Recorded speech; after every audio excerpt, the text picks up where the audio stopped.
Thank you so much, Salamat. sir. So, meron pong isang interview si Senator Manny sa isang radio show in relation po kay Norman Mangusin. Pakinggan po natin. For always accommodating. Senador, samantaling ko lang nabanggit ka ni Napolcom na head kalinisan. Nahuli nila yung vlogger na si Norman Mangusin na sinasabi may utang ka raw at nalait pa yung nanay mo. Hinahamon ka na pumuntang Napolcom at bagsampa rin ang kaso. Anong plano mo rito? So, kung natatandaan nyo po, marami pong public pronouncement si Manong Norman in relation po doon. Halimbawa po, yung sinabi niya sa nanay niya, skipan na lang natin yon kasi bad yon. Pero ito yung isa sa mga pronouncement ni Mangusin, ni Manong Norman. Kaya mo bang hamunin si Manny Pacquiao na suntukan? Sabihin mo sa kanya, siya maghamon, darating ako. Nako, yari. Sige. Wala ka mong gloves, ha? Kamakamao. Laban ako dyan. Alam mo yung mahirap dito? Paano kung i-call yan? Of course, this is a bluff. Paano kung i-call yan ni Manny Pacquiao? Nasa custody ng pulis si Norman, tapos si Manong Norman, tapos sabay makipagsunto. Di ba? Ay, nako. Be careful what you wish for, sabi nga nila. Tuloy natin dito. May mga kaso kung isasampa sa kanya, hindi lang Yun isa, but marami. Naka-prepare na lahat yun, pati yung mga ebidensya. Yari. Hindi ko So pa- ano kaya yun? Siguro, well, paninirang puri siguro. Hindi natin alam. Pero most likely yun. Kasi nga maraming yung framing nung mga reporter, they are saying na may sinabing hindi maganda si Manong Norman kay Manny, kay Senator Manny. Tuloy natin. Namit itong taong ito, gusto ko makita sa personal eh. Naku, yari. Nasa Parañaque City Jail na yata, nalipat. Opo. Nakita ko yung video nung Kasi pinakita po sa inyo. Sige po. dapat lang talaga kasi mahilig siya mag-name dropping and then gumawa ng story na hindi naman totoo para lang sa kanyang personal gain. Content. Ngayon, so ngayon papakinggan natin yung other side ni Manong Norman diyan. Pero syempre, kita nyo naman to na naghahamon ng suntukan no less than kay Manny Pacquiao. I mean, kahit bayaran nyo ako ng 10 milyon, I will never step in the ring kay Manny Pacquiao kasi baka mapatay ako eh. 'Di ba? Kasi grabe yan, hindi biro ang lakas ni Manny Pacquiao, 'di ba? Pero etong mama na to, gusto bang makipagsuntukan? Much later. Much later. Importanteng tao, isang napaka-importanteng tao kay Senator Manny Pacquiao. Senator Manny, nandito po kami ngayon sa CIDG. Si Norman Mangusin po, Senator Manny. So parang siguro alam mo 'yun, mahirap yang ganyan, pare. Ang dami mong kaaway.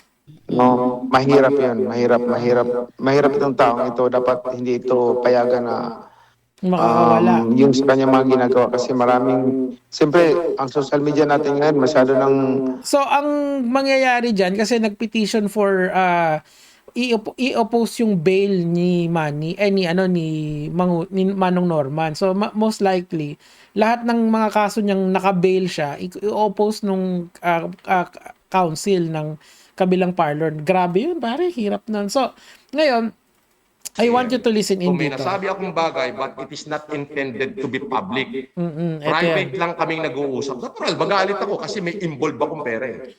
So, Di ba? ang sinasabi niya rito, meron daw talagang involved na pera si Manny Pacquiao sa kanya. Ako parang ang hirap paniwalaan nun eh. Kasi, alam mo yun, if meron kang, ako naman hindi ko pa naman nakikita si Senator Manny in person. Pero, yung mga ibang tao na lalo na pag nakikita ko siya sa social media, namimigay siya ng pera eh. So, bakit naman siya magkakautang sa'yo, di ba? Of all people, come on.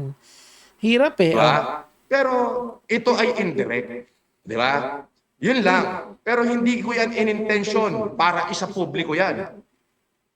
Kahit makalkal mo ang channel ko, never kong sinabi. Pero ikaw ang nagsabi, di ba? Pero parang ang depensa niya, sinabi niya, pero hindi siya yung nag-publish. Ganun yung sinasabi niya eh. Well, sa korte nyo na lang pagtalunan yan kasi ang gagawin nila dyan, hahagilapin yon tapos kung kailan sinabi at saka saan pinublish. Kasi may point naman siya dun sa sinasabi niya na hindi siya yung nag-publish nun. Pero paano nakuha?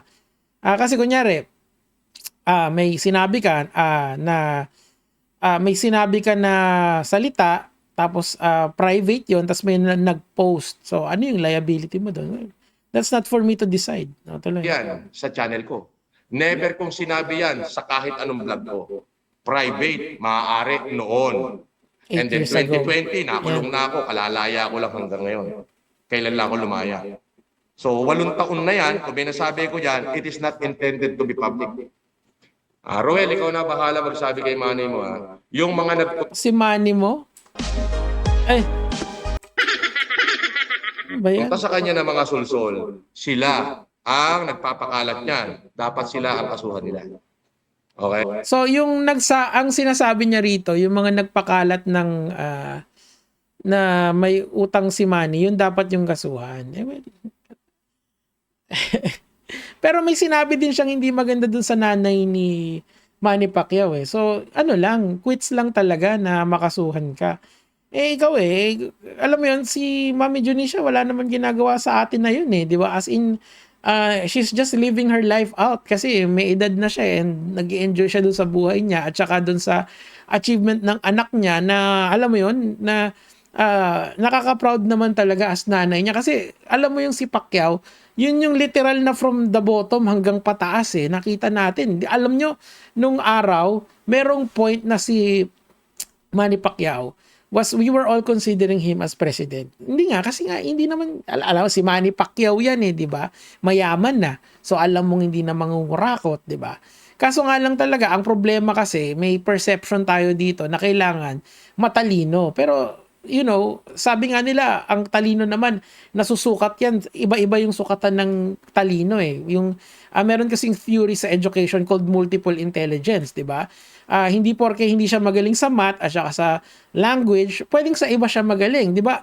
Genius siya pagdating sa bodily kinesthetic na tinatawag or yung ability niya to move around. So, ibig sabihin, meron siyang sariling gift niya na pwede niyang ialay sa atin. Although, yung function kasi ng pagpe-presidente, kailangan mo ng magaling ka mag-speech dyan or at least eloquent speaker ka. Parang yung mga, parang halimbawa si Pangulong Marcos or parang dapat may charisma ka like VP Sara. Pero si Manny, iba yung binibring up niya to the table na of course, pag may mga tao na sumisira sa reputation niya tulad nitong si Norman na tinry na sabihan ng kung ano-ano yung hinamon pa nga ng suntukan, ayan, talagang may consequence yan. Ngayon, ang akin lang, sana wag nyo na lang pamarisan ulit itong si Norman sa mga sinasabi niya. May rights pa naman siya sumagot sa ganyan. Kaso, sa korte niya na lang ilaban yan. No? Tuloy lang natin to. Malakas at lahat nagre-rely sa social media news. So, mahirap yung mga tao, marami rin mga tao naniniwala sa kanya, na napaniwala niya. Okay. Pero marami siyang tao na niloko, especially yung mga OFWs natin. Yan, no nga. At least si Sir Manny, yung pagkakaso niya, parang indirectly, binabawi niya yung mga OFW na nadali. Kasi nga, nasa balita naman yun yung magbubukas siya ng charity, tapos ang magdo-donate doon yung mga OFW, di ba? Kawawa naman yung mga OFW.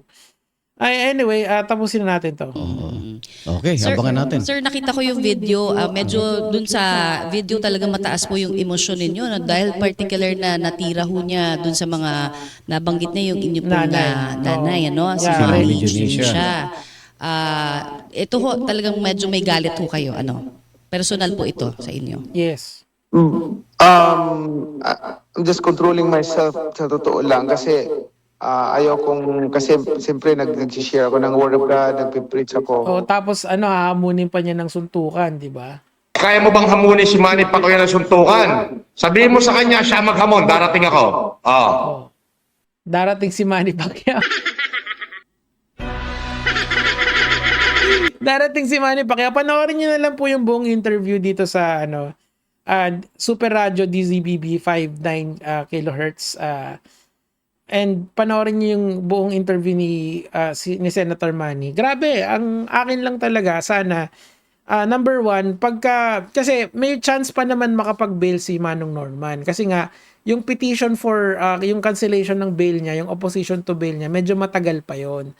And hindi natin alam kung i-grant yun ng court or hindi. Kung ang grounds yung unjust vexation and then yung mga ginagawa niya, siguro meron.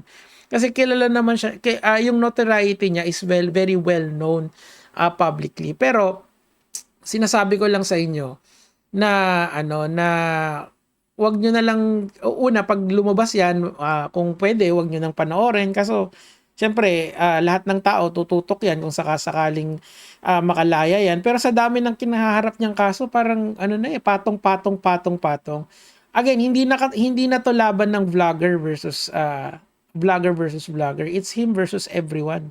Quite literally, the government is actually trying to, kasi may ginawa naman talaga siyang hindi maganda, di ba? Anyway, good luck sa'yo, Manong Norman.